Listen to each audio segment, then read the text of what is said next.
नमस्कार, मैं हूँ जय श्रीवास्तव और आप देख रहे हैं देश न्यूज़।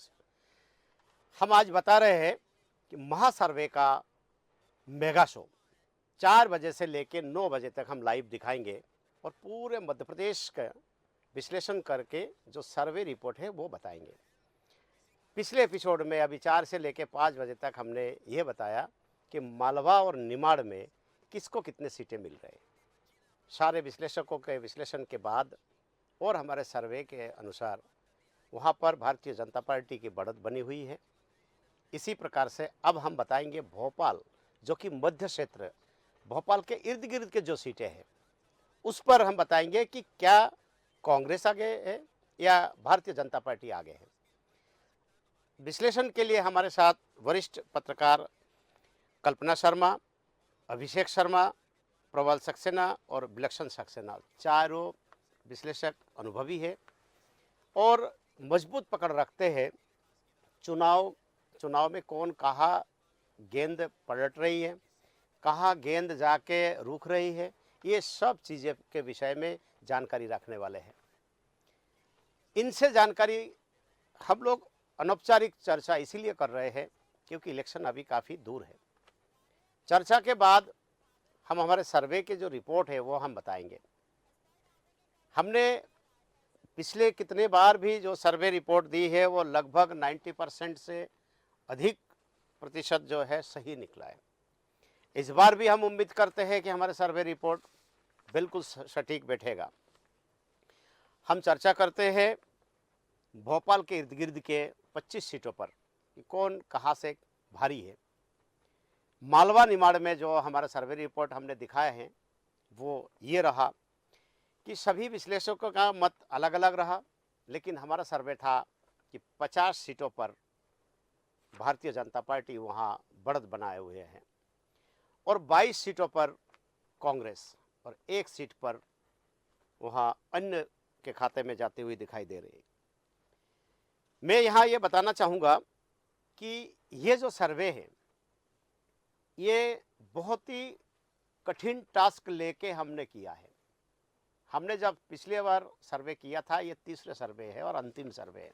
ओपिनियन पोल के रूप में ये अंतिम सर्वे रिपोर्ट है। हमने जब पहले मालवा निमाड़ को लेकर आज से 2 महीने पहले सर्वे दिखाया था, उस समय जस्ट इसका उल्टा था। मतलब जहां 50 सीटें हम दिखा रहे हैं कि भारतीय जनता पार्टी बढ़त बना रही है, वहीं पर कांग्रेस लगभग 50 सीटों पर भारी थी, लेकिन अब पासा पलट चुका है। तो आइए हमारे साथ जो 4 गेस्ट हैं उनसे हम विश्लेषण करेंगे और अंत में ये बताएंगे कि हमारा सर्वे क्या कहता है। तो सबसे पहले सीधे वरिष्ठ पत्रकार प्रबल सक्सेना के पास जाऊंगा। प्रबल जी, भोपाल के इर्द गिर्द के जो 25 सीटें हैं इस पर आपके बिल्कुल बहुत वर्षों के निगाह है, आपका अनुभव बहुत तगड़ा है। तो क्या कहते हो आप कि इस क्षेत्र में कौन भारी है और किस सीट पर विशेष रूप से आप बात करना चाहेंगे? ओपन रखा है, किसी भी सीट पर बाध्य नहीं किया जाएगा कि इसी सीट पर आपको बोलना है, लेकिन स्वतंत्रता आपको है कि किस सीट पर आपको बोलना है। जिस सीट पर आपको लगे कि यहाँ बात की जानी चाहिए, आप इसके अलावा मैं और मुद्दों पे बात करूँगा। अब आप बताइए कि इस क्षेत्र में किसकी स्थिति कहाँ पर मजबूत है? जय जी, देखिए, ये इस बार जो चुनाव हो रहा है, ये चुनाव पिछले बार जो चुनाव हुए, पिछले हम अगर 20 साल का देखें 2003 से, तो बिल्कुल भिन्न है। इस बार देखिए आपकी किसी तरह की कोई लहर जैसी चीज़ दिखाई नहीं दे रही है और मतदाताओं की खामोशी है और कहीं ना कहीं दोनों ही दलों के कार्यकर्ता अपने ही अपनी पार्टी से रूठे हुए हैं। उनको बनाना एक चुनौती है। इसीलिए दिल्ली की तरफ से दोनों ही दलों के वरिष्ठ नेता डेरे डाले हुए हैं, जो प्रत्येक विधानसभा क्षेत्र में माइक्रोस्कोप जैसी चीज़ से अपने कार्यकर्ताओं को देख रहे हैं, वहाँ की जनता को देख रहे हैं। जय जी, मैं ये बताऊं कि आज भोपाल में मैं सुबह 7 बजे से निकला था जी। और अपने कार्यक्रम के आने से 1 घंटे पहले तक भी मैं आज घूमा हूँ, सिर्फ इसीलिए कि ग्राउंड पे जाके जो अखबार में हम पढ़ रहे हैं या टीवी पे देख रहे हैं और अपन खुद अगर अनुभव करें, क्योंकि अपन 30 साल से इस लाइन पे सक्रिय हैं, तो कितना अंतर आता है। तो मैंने आज देखा जय जी जमीन आसमान का अंतर है। मैं कई क्षेत्रों में गया, वहां पर स्थानीय लोग, प्रत्याशी बाहर खड़ा है पर स्थानीय लोग कार्यकर्ता इकट्ठे ही नहीं हो रहे हैं। मैं ओमनगर, भीमनगर के झुग्गी बस्ती क्षेत्र में गया था जब पीसी शर्मा जी का दौरा होना था, तो मैंने देखा कि मुश्किल से 30 से 40 लोग उस सभा में थे और 40-50 लोग इधर उधर घूम रहे थे। जबकि पहले कमोबेश ये होता था, जब स्थानीय अपने क्षेत्र में प्रत्याशी आता था तो लोग घर घर से निकल के आते थे। इसी तरह हम जब उत्तर में गए तो वहां हमने देखा कि आरिफ अकील साहब की हालत बहुत नाजुक है, बावजूद इसके अपने पुत्र के मोह में कह सकते हैं, वो कल ही पीलिया से ग्रस्त हो चुके हैं। वो अस्पताल में भर्ती थे, लेकिन डॉक्टर से जबरन छुट्टी करा के वो आए और सराय में आके बैठ गए और वहां पर वो मीडिया से बात कर रहे हैं, बोलते बन नहीं रहा है। अभी कोरोना हुआ, कोरोना के बाद उनको जो हेड इंजरी हुई, उसके बाद उनको तमाम बीमारियां हैं, लेकिन मतलब जो एक नशा है कि अपने पुत्र को मुझे किसी तरह भी विधानसभा में भेजना है, ये मैंने दृश्य आज 3-4 जगह देखे। तो मुझको लगता है कि या तो ये कह लें हम कि दीपावली का त्योहार आ रहा है, लोग अपने घरों की साफ सफाई में लगे हुए हैं, या अपन ये कह दें कि लोगों में जो उत्साह होना चाहिए मतदान के प्रति, जो अपन ने पिछले चुनावों में देखा, वो कहीं क्यों नजर नहीं आ रहा है। कहीं ना कहीं महंगाई है और दूसरी स्थानीय समस्याएं भी हैं, लेकिन वोट तो डालना ही है और अभी यही कमोबेश स्थिति चल रही है। लेकिन बावजूद इसके कि यहाँ पर जो 25 सीटें आपने कही हैं, यहाँ पर भारतीय जनता पार्टी की स्थिति बहुत मजबूत है। मैं समझता हूँ आंकड़ा हम बाद में लेंगे, लास्ट में आपसे जो है पूछेंगे स्थिति कि कितने सीटें मिल रही है, लेकिन अभी आप आंकड़ा नहीं बताइए, खाली आप जो है स्थिति किसके भारी है, क्यों भारी है, कौन सी जो है योजनाएं जो है यहाँ असरकारक है। स्थिति इसलिए भारी है कि लोगों ने अभी जो पिछले 4 महीने से जो खासकर महिलाओं के चेहरे पर चमक दिखाई दे रही है, जो उनके खातों में पैसा आना शुरू हुआ और जो योजनाओं को उनको का असर तेज हुआ है, तो इससे महिलाओं में उत्साह है, क्योंकि त्योहार भी है और उनको लग रहा है कि ये राशि और बढ़ने वाली है हमारे लिए। और दूसरी पार्टी सिर्फ अभी घोषणाएं कर रही है, क्या मालूम अमली जमा पहना पाएंगे कि नहीं पहना पाएंगे। तो इन तमाम चीजों पर लोग गुण और दोष के आधार पर काम कर रहे हैं, लेकिन लोगों के मन में एक बात है कि ये पार्टी जो है उसको वो अपना मान के चलते हैं कि हम इन नेताओं के हाथ पकड़ सकते हैं, इनके पास जा सकते हैं और यहाँ कोई ना तो सामंतशाही दिखती उनको, ना तानाशाही दिखती, ना उनको जो मतलब कहना चाहिए कि राष्ट्रीय कंपनियों जैसा कोई व्यवहार उनको दिखाई देता। उनको लगता है कि ये कार्यकर्ता नेता मेरा है और उससे वो जिद करके भी बात करते हैं। तो और ये बात भी सही है कि भारतीय जनता पार्टी के जो कार्यकर्ता है, आप भी बरसों देख रहे हैं, वो सुबह नाराज होता है लेकिन शाम तक मान जाता है। वो अपने नेता को हराने के लिए जो है वो घर से लड़ाई नहीं लड़ता। उत्तर भोपाल में आप देखिए 3-3 जो है बागी हैं इस समय कांग्रेस के। तो इसका लाभ जो है भारतीय जनता पार्टी के जो प्रत्याशी हैं उनको मिलता दिखाई दे रहा है, क्योंकि भारतीय जनता पार्टी के उम्मीदवार को बढ़त है। फिर आऊंगा मैं, अभी 2-3 हम राउंड पे बात करेंगे अलग अलग विषयों पे। अभिषेक शर्मा जी, आप किस सीट पे बात करना चाहेंगे? मैं किसी पर्टिकुलर सीट पे अभी नहीं जा रहा हूँ, आपके विशेष जिस सीट पर भी जो है अध्ययन है या कुछ बोलना चाहते हैं, जो दर्शक भी जानना चाहते हो, क्या आप किस सीट पे बात करना चाहेंगे और क्या वर्तमान स्थिति है, भारतीय जनता पार्टी की स्थिति क्या है, कांग्रेस की स्थिति क्या है, थोड़ा विस्तार पूर्वक बताइए। जी देखिए, अपन पूर्व में भी चर्चा कर चुके हैं और जैसे प्रबल जी ने बताया कि लाडली बहना योजना ने कुछ ना कुछ वोटर्स को प्रभावित तो किया है। मध्य भारत की ये जो 25 सीटें हैं आसपास अपनी, इन सीटों पर अगर आप नज़र डालें तो देखिए यहाँ पर हमेशा बीजेपी का गढ़ मजबूत रहा है। और अगर भोपाल पे ही अगर हम देखें तो अकेले भोपाल पे देखें तो इस बार 2018 में सिर्फ 2 ही सीटें अल्पसंख्यक को मिली, एक उत्तर और एक अपने मध्य। आज की डेट में ये दोनों ही सीट प्रबल जी पहले बात चुके हैं, इसलिए मैं उत्तर पर बहुत ज़्यादा नहीं फोकस करूंगा, पर हाँ मैं इतना कहना चाहूँगा कि ये दोनों ही सीट शायद हो सकता है कांग्रेस के गेंद से निकल जाए, क्योंकि कहीं ना कहीं अब ये फंसी हुई सीटें दिखती हैं। क्योंकि कांग्रेस ने भले ही कितना भी हो पर इन सीटों पर उतना टिकट डिस्ट्रीब्यूशन में साध नहीं पाए और बागियों को साधना बहुत इंपॉर्टेंट होता है और वो इन दोनों सीटों पर दिख रहा है, पहला चीज़।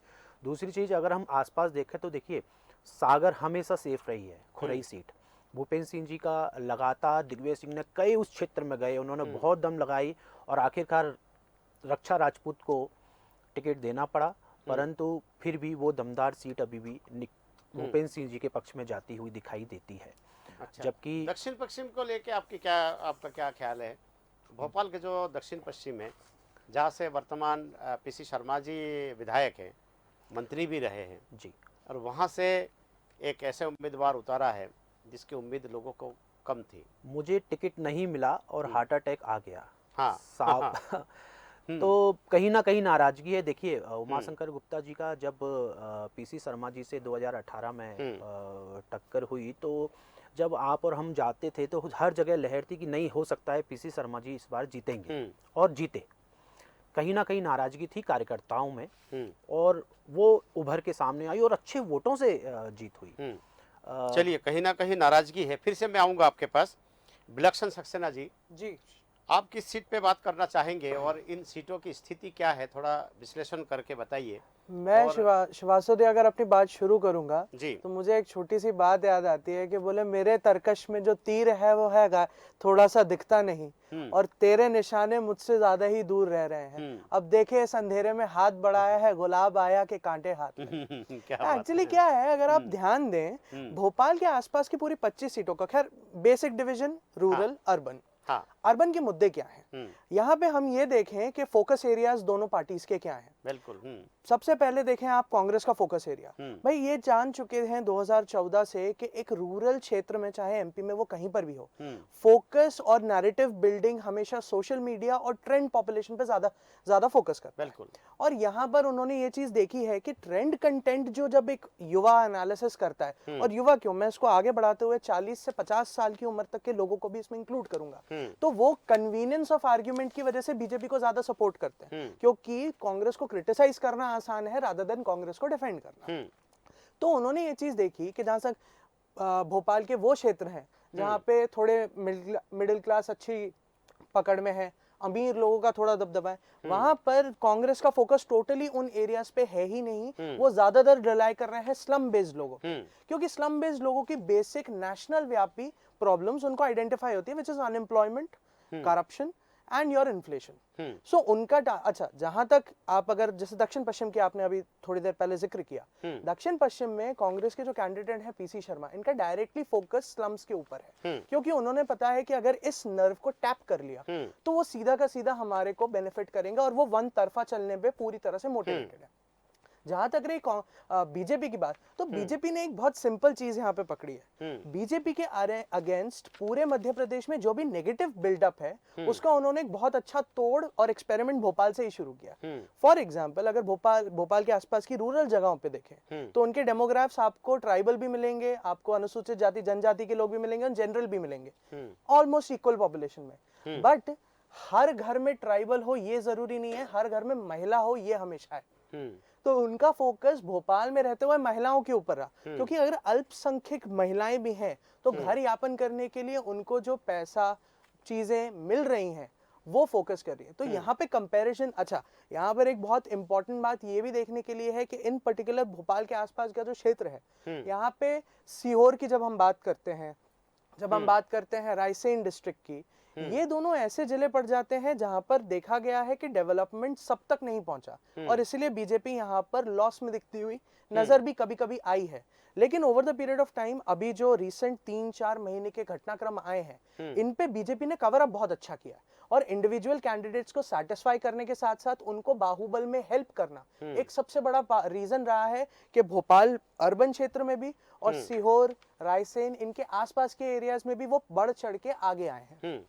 तो यहाँ पर एक नैरेटिव बिल्डिंग और जरूरी, ये मतलब एक पॉलिटिकल एनालिसिस हो गया कि एक पार्टी दूसरी पार्टी से compete करने के लिए कैसे दूसरी पार्टी की चीज को फीड ऑफ करती है। आप अगर ध्यान देखें तो भोपाल में बिजनेस से रिलेटेड जो लोग हैं, व्यापारी वर्ग है, ये जबरदस्त रूठे हुए हैं, क्योंकि जीएसटी के बाद और बाकी कोरोना के बाद उनकी जो स्थिति है वो, क्या भारतीय जनता पार्टी को ये नुकसान पहुंचाएंगे? ये यहाँ पर एक चीज मैं पॉइंट आउट करना चाहूंगा, यहाँ पर business class Bharatiya Janata party को वोट करती है सिर्फ मोदी के नाम पर। एक बात बहुत ध्यान रखनी पड़ेगी, क्योंकि उनको ये ज्यादा दिखाई देता है कि Bharatiya Janata party unless and until होनी चाहिए, क्योंकि हम एज अ बिजनेस तो है ही, लेकिन आइडेंटिटी हमारी हिंदू भी रियलाइज करती है। तो यहाँ पर एक नेशनल व्यापी इमेज जो है वो गेम प्ले कर देती है, और at the end of the day लोग एक नैरेटिव को, जो अब एमपी में बहुत अच्छे से चल गया है, जिसकी वजह से कहा भी जा रहा है कि शिवराज सिंह चौहान जी का कद थोड़ा कम हो गया, भले ही वो इतने अच्छे काम करके गए हैं। वो चलिए, ये अभी है अभी फिर से मैं लौट के आऊंगा, शिवराज सिंह का कद थोड़ा जी, कम हुआ है, जी, लेकिन हाल ही में जो प्रधानमंत्री का दौरा रहा जी। उसमें देखने को मिला है कि फिर से उनको तवज्जो दिया गया है, उनके पीठ पे फिर हाथ फेर दिया गया। जी, वो इसका यही मतलब ये नैरेटिव है, वो यही नैरेटिव है कि हमें बीजेपी वापस चाहिए, लेकिन हो सकता है शिवराज नाम। हाँ ठीक है। अच्छा कल्पना शर्मा जी, महिला फर्स्ट है, लेकिन मैंने अंतिम में आपको इसीलिए लिया है क्योंकि बहुत एक बड़ा सवाल है। उसी सवाल पर मध्य प्रदेश के जो निर्णय है, कौन इलेक्शन जीत सकता है, इसी सवाल पर टिका हुआ है। वो सवाल है लाडली बहना योजना।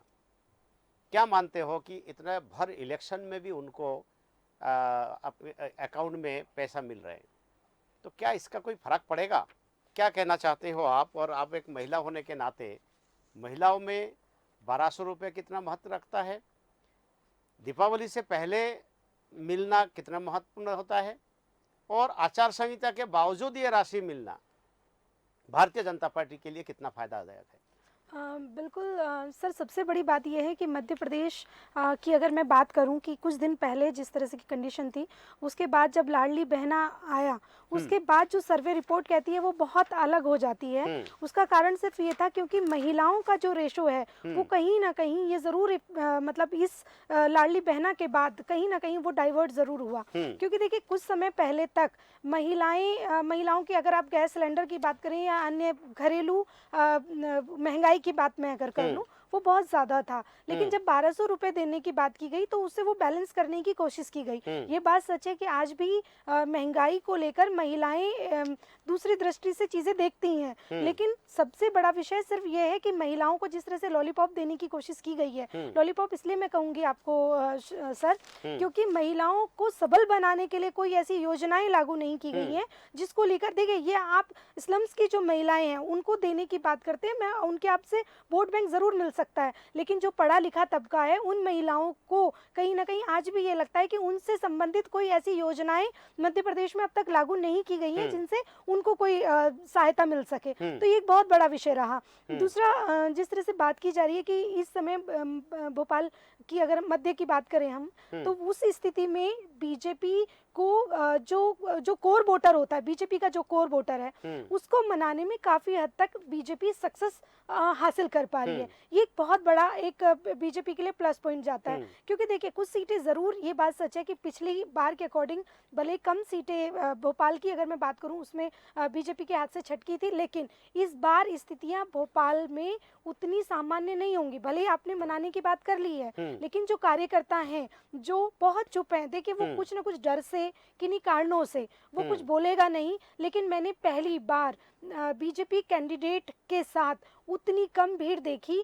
जो एक अपने आप में ही चौंकाने वाला आंकड़ा है। क्योंकि इससे पहले कहीं ना कहीं एक चीज जरूर होती थी कि डर से ही जरूर कार्यकर्ता बाहर निकलता था, लेकिन इस बार ना तो वो जोश, भले मौसम में ठंडक है लेकिन वो जो बोझ, जो चुनाव की जो गर्मी है, मुझे वो कहीं ना कहीं कम नजर आती है। तो ये अपने आप में आने वाला समय बताएगा कि स्थिति कैसी है, लेकिन ये जरूर नजर डालने की चीज है कि आज भी कहीं ना कहीं कार्यकर्ता चुप बैठा हुआ है और वो समझने की कोशिश कर रहा है कि आखिर आने वाले समय में बयार किस ओर बहती है। तो कहीं ना कहीं घरों से झंडे गायब हैं, क्योंकि इलेक्शन कमीशन का जो इस बार उनका जो मतलब कार्यशैली है वो काफी अलग रही अन्य बार के इलेक्शन के अकॉर्डिंग। तो मुझे ऐसा लगता है ये सारी चीजें बहुत ज्यादा इफेक्ट करने वाली हैं इस बार सर। इलेक्शन के डंडे ने पार्टियों के झंडे जो है कम कर दिए। Right sir. अब प्रबल सक्सेना जी, सच में जो है कल्पना जी ने एक विशेष मुद्दों पर ध्यान दिलाया है कि इस बार जो है जितने भी जो झंडे बैनर बेचने वाले जो लोग थे, चाहे वो ट्रेडिंग करने वाले हो या थोक विक्रेता हो, ये सभी में इस बार एक निराशा है, क्योंकि इन्होंने खरीदारी तो बहुत बड़े पैमाने पे कर लिया है लेकिन बिक्री नहीं है। तो इसके पीछे क्या कारण है कि क्या सच में जो है इलेक्शन के जो नियमावली है उसके कारण से या कुछ जो जनताओं में जो रुझान होना चाहिए, जो उत्साह होना चाहिए इलेक्शन के प्रति, उसमें कमी आई है? देखिए जय जी, दो बातें हैं। हम्म, इस बार खरीदारी जरूर हुई है, लेकिन जो प्रत्याशी हैं हम्म, उन्होंने पिछले चुनाव के अपन देखें हम्म, तो इस चुनाव में हर चीज का बजट अलग कर दिया है उन्होंने।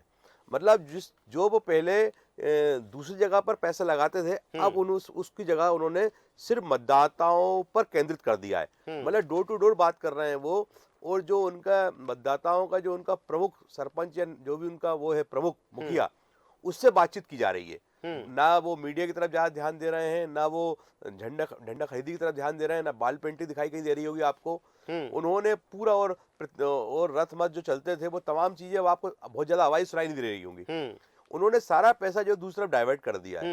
अर्थात वो एक प्रकार से मतदाताओं के पास जाके वो वोट की खरीद फरोख्त जैसा हिसाब किताब कर दिया उन्होंने, ताकि सीधे उनसे बातचीत हो। तो इसलिए उन्होंने अपना नजरिया क्यों बदला है ये वही बता सकते हैं। लेकिन इससे उनको दो फायदे हुए। एक तो ये कि साहब देखिए, हमने अपना जो डे टू डे की खर्च बताना पड़ता था कलेक्टर को, वो उसमें कमी आई। और दूसरा, उनने अनाप शनाप बिल्कुल ये दिखाने की कोशिश की हम खर्च ही नहीं कर रहे हैं, लेकिन वो खर्च जहाँ करना हो रहा है वहीं कर रहे हैं, जिसकी कोई खबर भी नहीं लग पा रही है। अच्छा, एक सीट पर बात करूंगा मैं।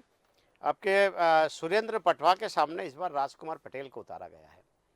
प्रबल जी, आप ही से सवाल है जी, क्या ये सुरेश पचौरी जी से भारी उम्मीदवार है राजकुमार पटेल?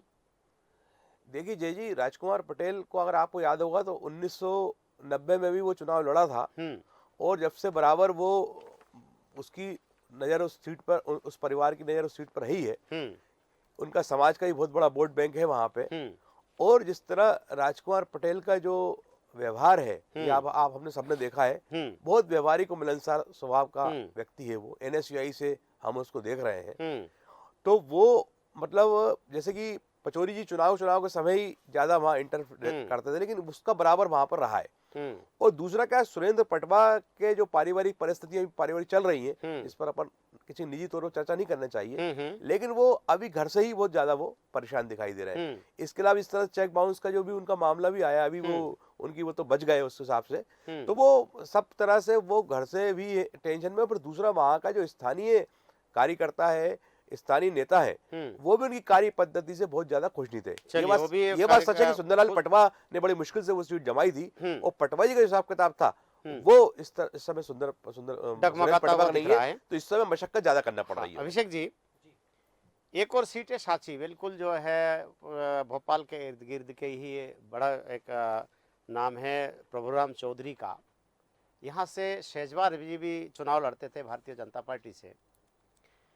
क्या लगता है कि इस बार जो GC गौतम जी को उतारा गया है, और कांग्रेस से आके एक बार चुनाव लड़के ये जीत भी चुके हैं प्रभुराम चौधरी जी, सिंधिया जी के बिल्कुल नज़दीक है, इस बार की स्थिति क्या बन रही है यहाँ? स्वास्थ्य मंत्री रहते हुए प्रभुराम चौधरी ने कोविड काल में काफ़ी मशक्कत करनी पड़ी जी। देखिए, कोरोना काल अभी भी लोग कहीं ना कहीं भूले नहीं हैं। गम उन्हीं को पता होता है जिन पर दुख पड़ता है। तो कहीं ना कहीं इसका गुबार है, भले ही कितनी भी योजनाएं ले आए, परंतु जिनको दुख मिला है वो याद रखता है। और कोरोना काल में आपको मालूम है अजय जी, आप और अपन कई बार रिपोर्टिंग में गए कि कितने परिवार जो है वो तबाह हुए। बिल्कुल सही है। और ऑक्सीजन से लेकर दवाइयों से लेकर, मतलब वो ये समझिए कि लोगों को घर में भी सोने की जगह नहीं थी। तो नाराजगी तो झेलना है प्रभुराम चौधरी जी को, पहला चीज। दूसरा फैक्टर, सत्ता परिवर्तन जो हुआ है, तो देखिए कहीं ना कहीं ये कोर इनका जो वोट बैंक था वो कांग्रेसी था, और एकदम से जैसे ही आप अगर बीजेपी की तरफ रुख करेंगे तो ऑब्वियसली आपको खामियाजा तो कहीं ना कहीं भुगतना पड़ेगा। दूसरा, हमने कई बार नोटिस किया जब वो बंगले पर आते थे तो कई कार्यकर्ता नाराज भी थे, बीजेपी के भी थे। और सांची जो बेल्ट है वो कहीं ना कहीं आसपास का अगर हम एरिया देखें, कहीं ना कहीं वो भी बीजेपी का गढ़ माना ही जाता है। चलिए विलक्षण जी, सिलवानी सीट है जो रामपाल सिंह चुनाव लड़ रहे हैं भारतीय जनता पार्टी से, वर्तमान विधायक हैं जी, पहले मंत्री रहे हैं जी। देवेंद्र पटेल को उतारा गया, तो क्या लगता है कि इस सीट पर इस बार भारतीय जनता पार्टी या कांग्रेस? इसके लिए श्रीवास्तव जी ये देखना बहुत जबरदस्तली जरूर, मतलब एकदम से हम एक होलिस्टिक अप्रोच अगर ले लें इस सीट के साथ साथ आसपास ये भी देखें, अगर से बड़ी राइटली पॉइंट आउट किया अभी अभिषेक जी ने कि ये पूरे एरियाज में हमने खास तौर से देखा है कि पोस्ट कोविड इफेक्ट्स क्या है। क्योंकि गांव में भी अगर हम ये सोचते हैं, हमेशा ये एसोसिएशन रहता है कि कोविड में जो इफेक्ट हुआ वो ज्यादा हुआ शहरों में, क्योंकि वहां डेथ्स देखने को मिली। अनक्लेम्ड अनरिपोर्टेड जो नुकसान गांव में देखने को मिले वो अपरंपार है, और उसका इफेक्ट सबसे ज्यादा लोगों को पड़ा है एक तरीके से इकोनॉमिक बबल में। अब यहाँ पर जो स्टैंडिंग कैंडिडेट्स हैं और वैसे भी जो बीजेपी के लीडर्स हैं, इन्होंने एक चीज यहाँ फिगर आउट करी है बोथ रूरल और अर्बन में कि जो इकोनॉमिक स्लम्प आया इसको इंडिविजुअली अगर हम एक पर्टिकुलर जाति विशेष के रूप में कर ले, एक समुदाय विशेष के रूप में कर ले, अगर इस फाइनेंशियल बबल को हम बढ़ाएं तो हमें एक तरीके से एक पूरा वोट शेयर मिलता जा रहा है, क्योंकि लोग हमारे पास आ रहे हैं वो सीख करने के लिए जिसके एग्जैक्टली हम केपेबल भी हैं। एक तरीके से स्लम्पिंग, एक तरह का इन्वेस्टमेंट, एक फाइनेंशियल इन्वेस्टमेंट जो एक कैंडिडेट कर रहा है अपने इसमें। इसका सबसे बेस्ट एग्जांपल अगर मैं थोड़ा रूरल की तरफ आपका ध्यान खींचूंगा तो हुजूर विधानसभा क्षेत्र में आपको दिखने को मिलेगा। हुजूर विधानसभा क्षेत्र में जो कैंडिडेट्स हैं उन्होंने एक चीज देखी कि यहाँ पे जमीन से रिलेटेड जो एक प्राइस बबल बढ़ता गया, इस प्राइस बबल को बेनिफिट आउट करने के लिए उन्होंने अपने ही खास तौर के लोगों को बेनिफिट्स देने शुरू किए, और रूरल में इसका ठीक जमीन से ना जुड़ते हुए योजनाओं के थ्रू लेके गया। यहीं पर ही कांग्रेस का एक आर्ग्यूमेंट आ जाता है जो बीजेपी की तरफ सबसे प्रबल है कि अगर आप योजना लाए तो सब तक नहीं पहुंची, पहुंची सिर्फ कुछ तक। इसलिए आज भी कांग्रेस के लीडर्स कह रहे हैं कि सिर्फ 12% ही महिलाएं हैं जिनको उज्ज्वला का फायदा मिला, और वहीं बीजेपी ने बहुत स्ट्रेटेजिकली इन्वेस्टमेंट दिया है। उन्होंने एक बबल क्रिएट किया है अपने पास लोगों को खींचने का। यही लोग अनऑफिशियली बीजेपी के कार्यकर्ता नहीं है लेकिन इंडिविजुअल फॉलोअर्स है। इसलिए आपने एक बहुत ध्यान से चीज ऑब्जर्व करी होगी, भोपाल में कोई भी कैंडिडेट हो, बीजेपी हो या कांग्रेस, चाहे रूरल हो या आसपास के क्षेत्र का होगा, इंडिविजुअल लेवल पे कॉन्फिडेंट, और कुछ लोगों के लिए तो एरोगेंस बढ़ा भी है। एक अलग कॉन्फिडेंस से निकल के आए हैं, अलग लेवल पे बाहुबल का केव भी करने लगे। तो इसके लिए ये एक अप्रोच मैं आपके समक्ष रखना चाहूंगा। चलिए इसमें और बात करेंगे, फिर एक बार और मैं आऊँगा। कल्पना जी, फिर से मैं आऊँगा, जो घोषणा पत्र जारी किए इस पर क्या बात करेंगे कि पिछले बार कृषि कर्ज माफ़ी जो किसानों के लिए किया था उसी आधार पे कांग्रेस यहाँ पर जीत गई थी। इसका सीधा सा अर्थ ये है जो घोषणा पत्र है, जो घोषणाएं करते हैं, इसका बड़ा असर होता है। तो क्या लगता है, मैं चारों से इसके विषय में जानकारी लूँगा कि किसके घोषणा पत्र बेहतर है, चाहे नाम वचन पत्र दे, दृष्टि पत्र दे, कुछ भी हो, लेकिन हम लोग जो घोषणा पत्र सुनते आए हैं उसी का उपयोग मैं कर रहा हूँ। तो कल्पना जी, क्या लगता है किसकी इस बार जो है बेहतर है, जो लोक लुभावन हो सकता है? देखिए सर, सबसे बड़ी बात ये थी कि कांग्रेस ने इस इलेक्शन में सबसे बड़ी गलती ये करी थी कि उन्होंने अपनी योजनाओं को कई महीने पहले जनता के बीच लाना शुरू किया था, जिसमें उन्होंने बहुत पहले कहा था कि हम महिलाओं को 1500 रुपए देंगे, उनके लिए हम सिलेंडर 500 रुपए कर देंगे, अन्य जितनी भी तरह की योजनाएं थी। लेकिन बीजेपी ने उसी चीज को कैश करते हुए, क्योंकि वो उस समय सत्ता में है, तो सत्ता में रहते हुए उन्होंने सिर्फ घोषणाएं की और उन्होंने लागू कर दी। तो कहीं ना कहीं जिस पिच पर खेलना कांग्रेस चाहती थी उसी पिच का फायदा बीजेपी ने उठा लिया।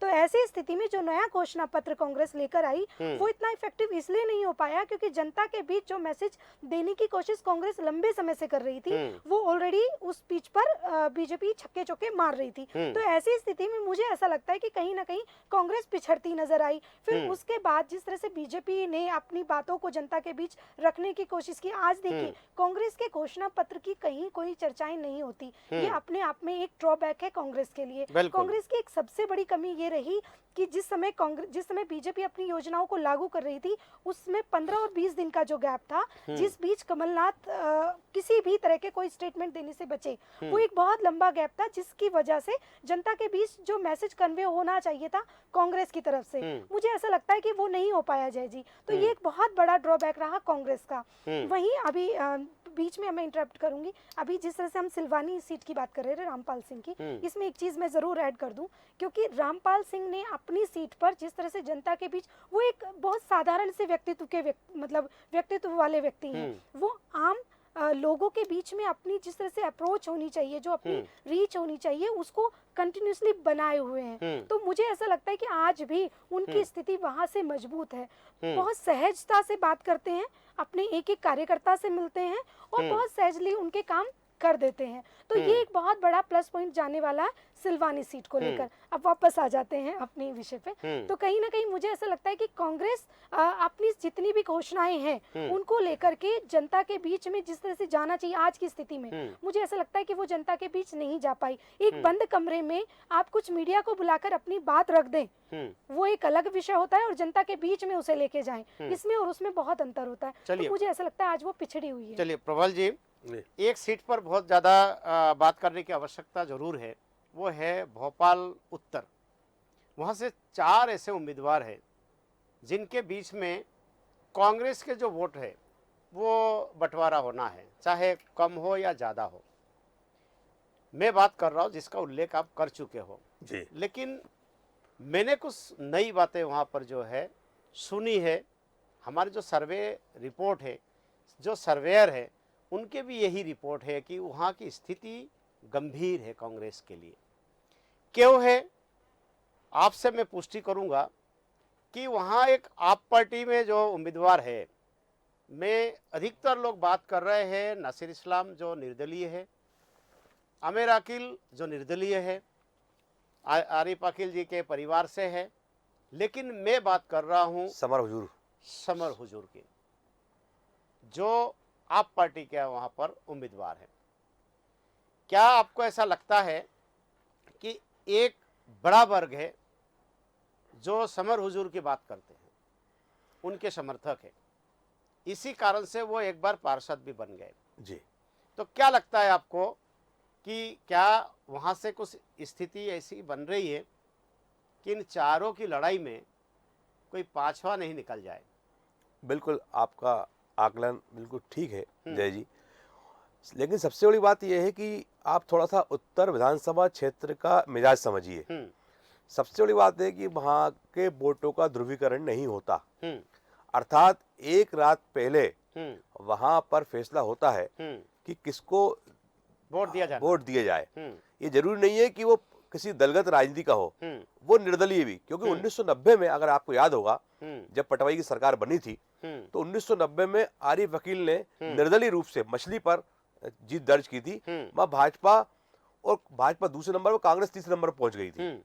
तो बड़ी विचित्र स्थिति थी। उसके बाद फिर 1993 में वहां पर जो है जब एक बार ये नारा लगा कि पहले मतदान फिर जलपान, आपको याद होगा। हाँ, तो 93 के अंदर लोगों ने घर से निकल के जैसे ये कोई महायज्ञ हो रहा हो, उसमें अपनी आहुति डालना है, उस रूप में उस चुनाव को लिया और रमेश शर्मा गुट्टू बाबू ने वहां का इतिहास बदला।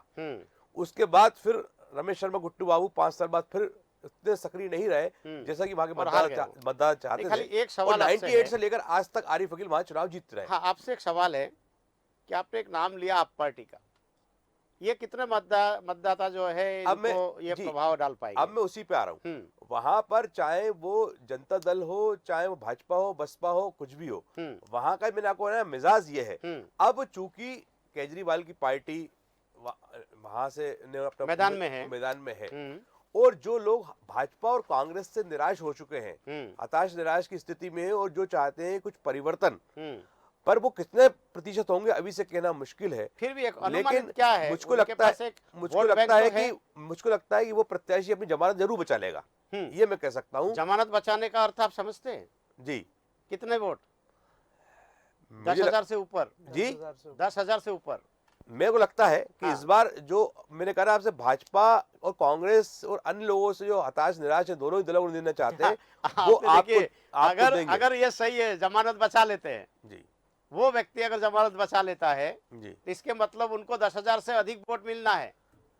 मेरे को लगता है इस बार जो है वहां पर लोग ऐसा ही कुछ सोच रहे हैं, क्योंकि वहां पर दोनों ही पार्टियों से, क्योंकि कांग्रेस के साथ जिस तरह झगड़े चल रहे हैं और भारतीय जनता पार्टी से जो इस तरह से का प्रत्याशी है, तो मतलब अभी कोई, मैंने कहा ना आपसे, एक रात पहले वहां फैसला होता है, इतनी जल्दीबाजी वहां नहीं होती है। तो सब मिला के वहां का मुकाबला जो है बहुत ज्यादा रोचक होने वाला है। चलिए, मुकाबला बहुत रोचक होने वाला है। विलक्षण जी, जी, आप किसी और सीट पे ध्यान आकर्षित कराना चाहेंगे जो जरूरी है? फिर मैं सीधे जो है हमारे जो सर्वे रिपोर्ट है वो बताने वाला हूँ जी। आप। और कल्पना जी एक बार आप बहुत अल्प समय में बताइए आप। मैं अगर एक ब्रीफ में कहूँ तो सीट्स की बात करने के साथ साथ मैं एक प्रिडिक्शंस यहाँ पे थोड़े से देखने के लिए रहेंगे, not in respect of the seats के कौन जीतेगा कि कौन नहीं, बट ये चीज देखिए कि अभी भी बीजेपी ने अपनी सबसे बड़ी गन विच इज अपना खुद का वचन पत्र नहीं निकाला है। So it's just back documents और बैक एक्नॉलेजमेंट्स या बैक अचीवमेंट्स हैं जिनके बेसिस पे वो आज वो लोगों से वोट मांग रही है। और अगर आपको देखना है, अगर मैं ऐसा समझता हूं कि अगर आपको देखना है कि बीजेपी के वचन पत्र में क्या होगा, तो ये जान लीजिए कि मध्य प्रदेश के 2023 के बजट में क्या नहीं था। देखिए आपने ध्यान दिया हो कि खास तौर से बीजेपी जिन जिन एरियाज में ऑल ओवर मध्य प्रदेश की अगर हम कह लें और भोपाल में भी जिन जिन एरियाज में बीजेपी कमजोर पड़ रही है वो हमेशा अनएड्रेस्ड रहे हैं बजट के द्वारा। फॉर एग्जांपल महाकौशल, बहुत बड़ा सिवियर एक्यूजेशन लगा था कि महाकौशल को बजट में स्थान नहीं दिया गया। जहां तक कि भोपाल स्मार्ट सिटी की बात करी गई तो उनके स्मार्ट सिटी से रिलेटेड जो बिजनेस एलोकेशंस होने थे, जो क्या कहते हैं उत्तरी भोपाल में और भोपाल के अयोध्या बाईपास संबंधी क्षेत्र थे, उनमें एक तरीके से लॉ एंड ऑर्डर को करने के लिए इन्वेस्टमेंट से संबंधी विस्थापना, इन सब चीजों से रिलेटेड बजट में बहुत ज्यादा प्रावधान नहीं मिले। इसको होलिस्टिकली करा गया और ज्यादा नहीं करा। तो अगर अब बीजेपी वचन पत्र लाएगी तो वो उन प्रॉब्लम्स को एड्रेस करना शुरू करेगी जो इन विधानसभाओं सीटों में, इन विधानसभा क्षेत्रों में और होलिस्टिकली ऐसा मध्य प्रदेश में वो पिछले 2 या 1 बजट से मिस करती हुई आई। और यहाँ विधानसभा सीट की अगर हम बात करें तो एक बहुत अच्छी स्टैंडिंग देखने को हमें मिलेगी कि लोकल मुद्दों पे रूरल में बीजेपी को कोई भी बीट नहीं कर पाएगा, ये बात तय है। बट हमें एक नया ट्रेंड सेटिंग चेंज देखने को मिलेगा which is like rural areas Bhopal के आसपास में कांग्रेस में बढ़त देखने को मिलेगी, क्योंकि आर्गुमेंट इज अब सीधे जो है हमारे सर्वे रिपोर्ट की ओर चलूंगा। मैं इससे पहले मैं जितने भी हमारे विश्लेषक हैं उनसे मैं जानना चाहूंगा। सबसे पहले प्रबल सक्सेना जी, आप क्या मानते हैं कि भोपाल के इर्द गिर्द के जो 25 सीटें हैं इसमें कितने सीटें भारतीय जनता पार्टी को, कितने सीटें कांग्रेस को या अन्य को मिल सकती है? प्रबल जी देखिए अभी तो वाकई में बहुत ही कशमकश की स्थिति है, लेकिन मुझे लगता है कि 14 से 16 सीटें अभी भी बीजेपी 25 में ले सकती है और कांग्रेस की स्थिति भी यहाँ पर कमोबेश 9 से 10 सीटें कांग्रेस को मिल सकती हैं यहाँ पे, और अन्य का यहाँ पर कोई स्थान नहीं है। चलिए अन्य का कोई स्थान नहीं है। सीधे अभिषेक शर्मा जी, कितने सीटें दे रहे हैं आप भारतीय जनता पार्टी को और कितने सीटें दे रहे हैं आप कांग्रेस को? जनता पार्टी ये समझिए कि बीजेपी का गढ़ है और 22 सीटें मैं बीजेपी को देता हूँ। 22 सीटें जी, 25 में से जी 25 से 22 सीटें, ये तो अगर मुझे ऐसा लगता है किसी प्रकार का ट्रेंड अगर चलता रहा तो वो तो लगभग 150 क्रॉस कर जाएगी भारतीय जनता पार्टी। सर यहाँ पर मध्य में अगर देखें तो कहीं ना कहीं, चलिए ये जो मध्य क्षेत्र है मतलब भोपाल के इर्द गिर्द की जो सीटें हैं ये लगभग 22 सीटें बता रहे हैं अभिषेक शर्मा जी को जो भारतीय जनता पार्टी को मिल सकती है। और विलक्षण सक्सेना जी, क्या आपका क्या आकलन है कि भारतीय जनता पार्टी या कांग्रेस के यहाँ पर बढ़त है? सर भोपाल अगर स्पेसिफिकली 7 सीटों की बात की नहीं, जाए, 7 सीट नहीं, पूरे 25 सीटें, पूरी 25 सीट की अगर बात की जाए तो मैं समझता हूं कि 9 मैं कांग्रेस को देना चाहूंगा और बाकी सीटें जो हैं 16 करीब वो मेरे ख्याल से भाजपा के हाथ में। कल्पना जी आप क्या मानते हैं? देखिए कम से कम 18 सीटें बीजेपी के पास जाने वाली हैं। कुछ सीटें ऐसी हैं जो बीजेपी के हाथ में आज हैं, जो इस समय देखा जाए वो जैसे आज था जिसमें रघुनाथ का टिकट काटा गया, ऐसी बहुत सारी सीटें हैं जिसको लेकर चर्चा की जा सकती है।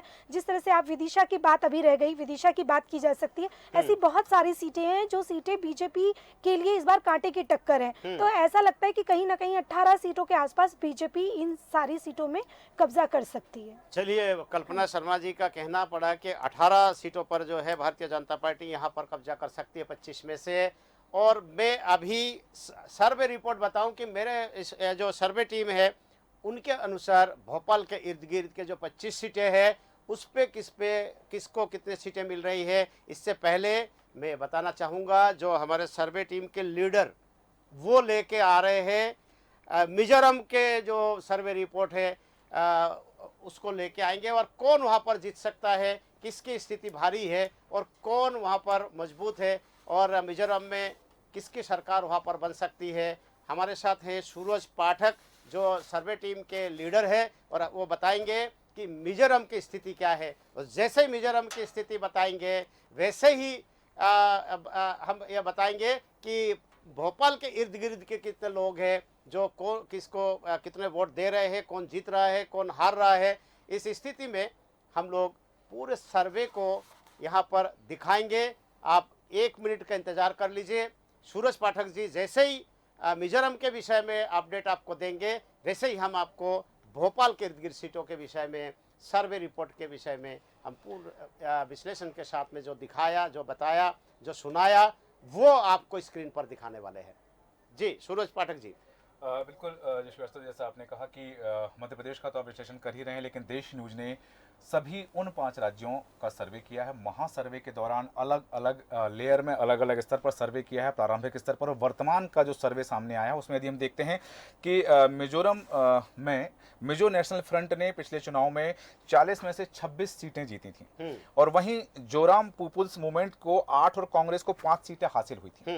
बता दें कि मिजोरम विधानसभा का कार्यकाल 17 दिसंबर को खत्म होने वाला है, लेकिन जो बात सामने आ रही है कि मिजोरम में MNF को लगभग जो सीटें हैं वर्तमान में पिछली बार की अपेक्षा कुछ सीटें कम होने की संभावना है, क्योंकि यहाँ एक बात जरूर है कि कुल 100 यदि हम बात करें 40 विधानसभा सीटें हैं, 40 में से लगभग 14 से 19 सीटें, केवल 14 से 19 सीटें MNF मिजो नेशनल फ्रंट को मिलने की संभावना है वहां पर।